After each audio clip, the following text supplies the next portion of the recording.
जय श्री राम। विश्वामित्र महामुनि और महाज्ञानी वन में सिद्धपीठ आश्रम में वास करते हैं।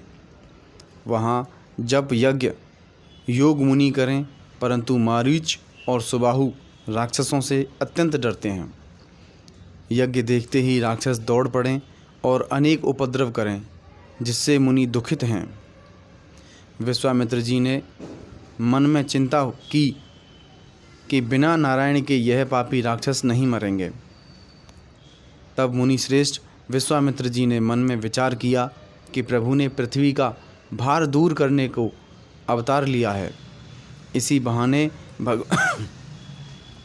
भगवान के चरणों का दर्शन करूं और विनती करके दोनों भाइयों को ले आऊं। यद्यपि विश्वामित्र जी अपने तप के प्रभाव से उन राक्षसों को मारने में समर्थ थे, परंतु 12 वर्ष से यज्ञ कर रहे थे, जिसमें क्रोध करना वर्जित था।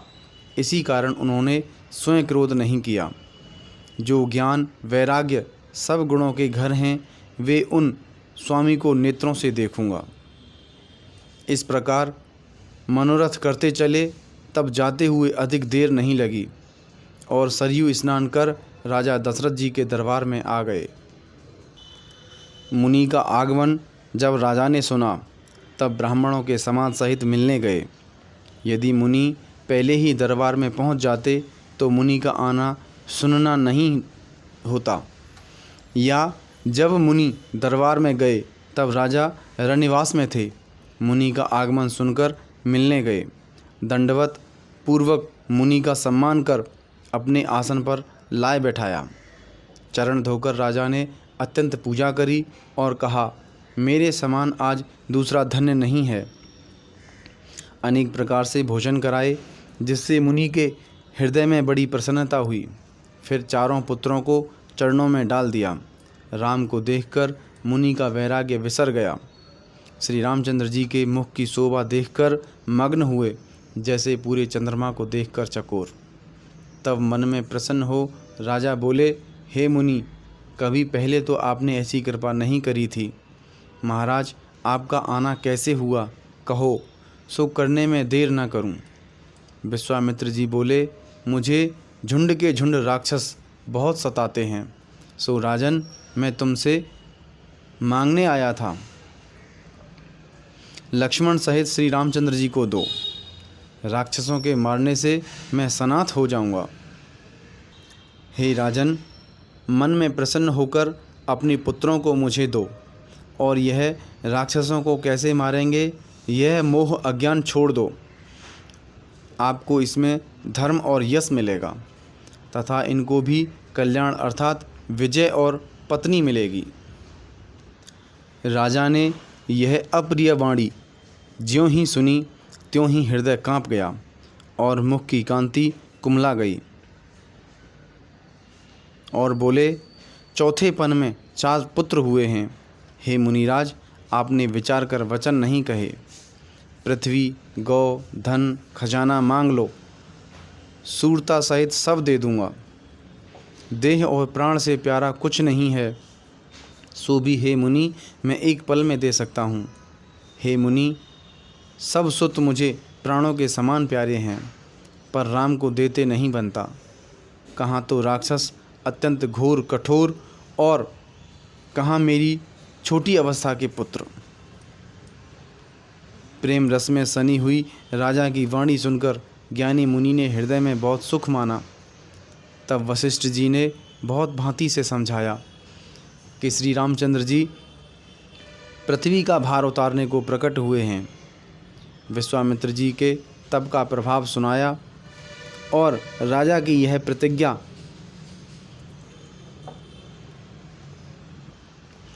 रघुकुल रीत सदा चली आई, प्राण जाए पर वचन न जाई। यह कुल की रीति समझाई, जिससे राजा का संदेह नाश हुआ। तब राजा ने अति आदर से दोनों बेटे बुलाए और हृदय से लगा बहुत भांति से सिखाया। हे मुनि, यह दोनों मेरे पुत्र प्राणों के स्वामी हैं, अथवा हे मुनिनाथ, यह दोनों पुत्र मेरे प्राण हैं, परंतु अब इनके पिता तुम हो और कोई नहीं। राजा ने दोनों पुत्र विश्वामित्र जी को सौंप दिए और बहुत प्रकार से आशीष दी। तब भगवान माता के घर गए और चरणों में सिर नवाए चले। पुरुषों में सिंह के समान दोनों वीर प्रसन्न हो मुनियों के भय दूर करने को चले। जो कृपा के समुद्र तथा मति के धीर हैं, वे सब संसार के कारण के साधन हैं। चलते में महावीर जी को विदा किया और कहा कि मैं वन में आ मिलूँगा। लाल नेत्र, हृदय और बड़ी भौहें, नीले कमल के समान और तमाल सरीखा श्याम शरीर है। कमर में पीला दुपट्टा, सुंदर तरकस लगाए सुंदर धनुष बाण दोनों हाथों में हैं। श्याम और तनु के दोनों भाई हैं। विश्वामित्र जी ने महासंपत्ति पाई। मुनि विचारने लगे, प्रभु साक्षात ईश्वर हैं। मैंने यह जाना है, मेरे कारण भगवान ने पिता छोड़ दिए। मार्ग में मुनि ने ताड़का राक्षसी दिखाई, जो देखते ही क्रोध कर दौड़ी। मुनि के नाम लेते ही ताड़का ने सुन लिया। श्री रामचंद्र जी ने एक ही बाण से उसका प्राण हर लिया और दीन जानकर उसे अपना पद दिया।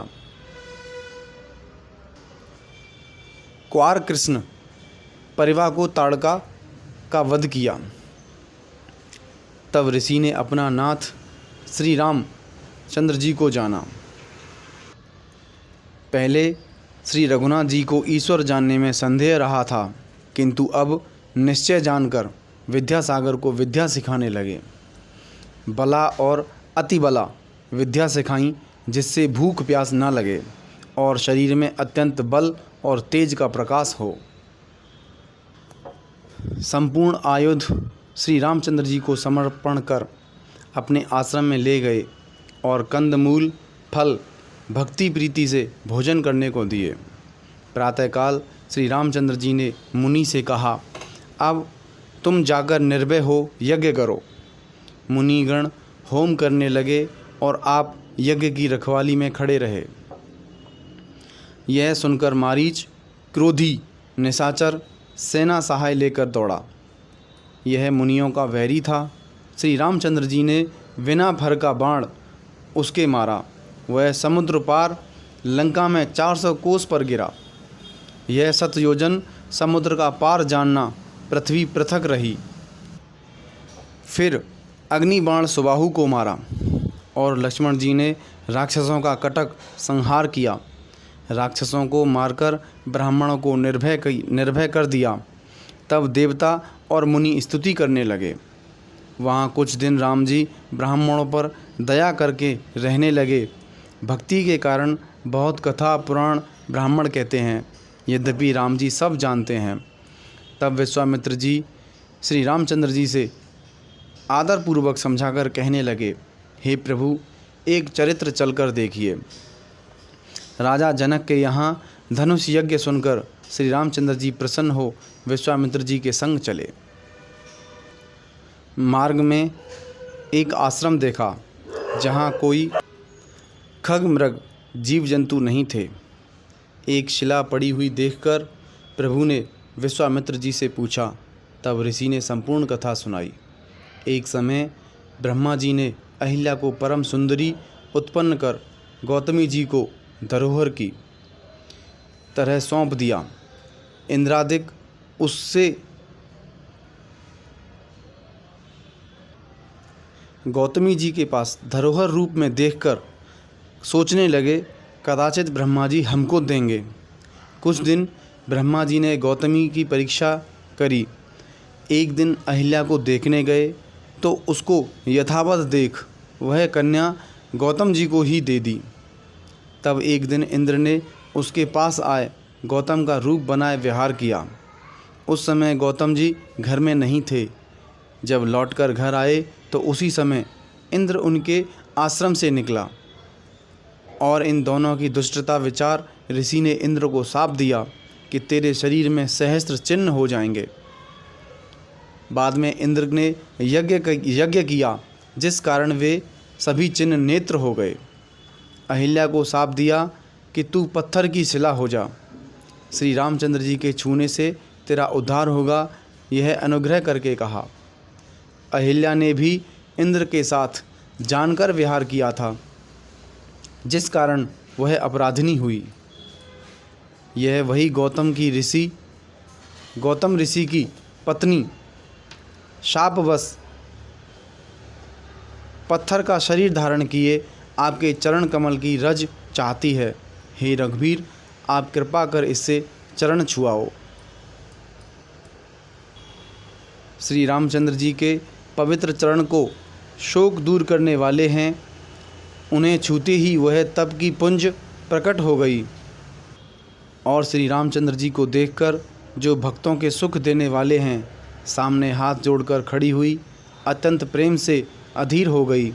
शरीर पुलकायमान हो गया, मुख से वचन नहीं कहा जाता। बड़ी भाग्य वाली श्री रामचंद्र जी के चरणों में गिरी और दोनों नेत्रों से जल की धारा बहने लगी। मन में धीरज कर भगवान को पहचाना और उन्हीं की कृपा से भक्ति पाई। अति उज्ज्वल वाणी से स्तुति करने लगी कि हे राम, आप ज्ञान के सागर जाने जाते हो, आपकी जय हो। मैं अपवित्र नारी हूँ और आप जगत के पवित्र करने वाले, रावण के शत्रु और दास के सुखदाता हो।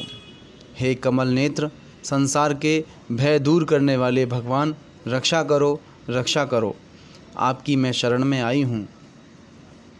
हे भगवान, मुनि ने शाप जो दिया सो बहुत अच्छा किया।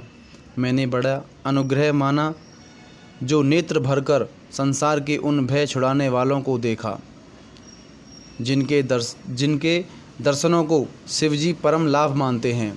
हे प्रभु, यह मेरी विनती है। मैं भोरी हूँ और कुछ वर नहीं मांगती, केवल आपके चरण कमल के पराग को प्रेम से मेरा भौरा रूपी मन पान करता रहे।